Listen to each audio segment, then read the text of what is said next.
21. Patient's name is Edward Nigma, also known as the Riddler. So, Edward, Warden Sharp tells me you've been leaving threatening riddles scrawled on the asylum walls. Again. One would have to be severely paranoid to read threats into harmless riddles, Dr. Young. May I test you with one? Very well. What is it that walks on 4 legs, then 2 legs, and finally 3 legs? A human being. As a baby, it crawls on 4 legs. As an adult, it walks on 2. And in later years, it uses a cane. Good try. But the answer to all 3 is a baby. True, it crawls on all 4s, but cut off its legs and it can only wiggle on 2 limbs. Give it a crutch, it can hobble around on 3. You see? It's horrible. How can you even joke about that? Easily, Doctor. It's not my baby.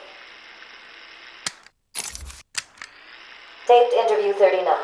Patient's name is Edward Nigma. At this point in time, I've yet to decide if Mr. Nigma is a suitable candidate for the Titan process.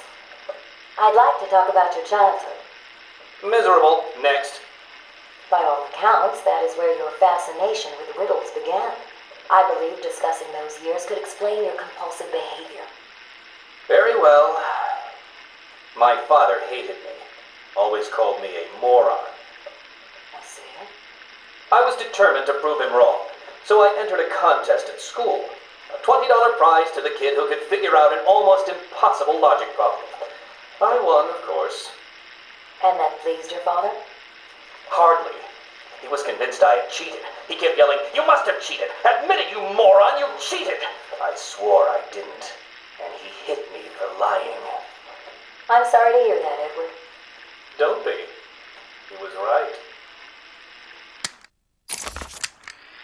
Patient interview 44. This is yet another interview with Edward Nigma. I have yet to make up my mind whether he's a genius or just deluded. Whichever one he is, just being in his company is both irritating and exhausting. Hello, Miss Young. You look tired. Anything you need my help with?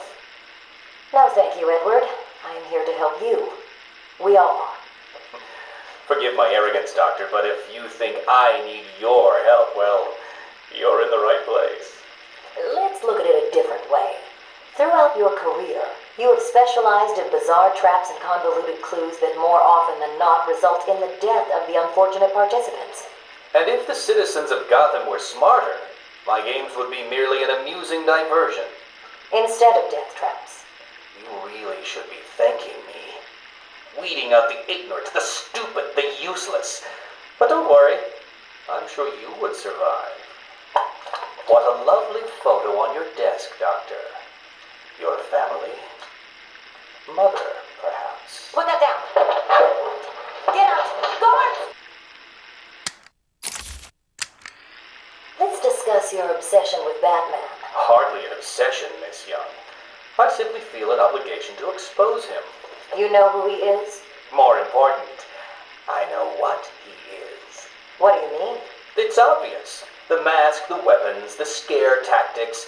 He's a criminal. No different than Joker, Two-Face, or myself. Most people consider him a hero. Most people are idiots. They can't see Batman for the villain he is. Riddle me this. How did he get his car and his gadgets? I don't... With money stolen from the criminals he defeats. Why does Gordon turn a blind eye to his antics? Batman bribes him. The answers are right in front of your stupid, gawking face. Edward, please, calm down. Wake up, Gotham! No sane, law-abiding man does those things. No one's that selfless. Batman is as vile as they come. Security! Security! This is my final interview with Edward. I have gone as far as I can. I can no longer tolerate his mood swings and tantrums. I have more important work to be getting on with. He will be transferred to Dr. Whistler's care as of next week. Good morning, Doctor. How are you today? Fine, thank you, Edward. You're in a good mood. I'm always in rare spirits when I'm about to be released. Edward, You know you don't come up for parole for another 3 years. First thing I'll do is have dinner at that Italian place on 19th Street. Seriously, Edward. I only hope Joker hasn't completely trashed the city. Oh well, I'm sure I'll find out soon enough. Wait. Have you been in contact with the Joker? He escaped Arkham weeks ago. And yet, one hears things. What things? What have you heard? Oh, something about a surprise party for Batman. I forget the rest. You know Joker. Yak. Edward, if you know anything, you've got to tell me. Lives could be at stake. What did Joker say? You forget, Doctor. I'm the one who asks the riddles.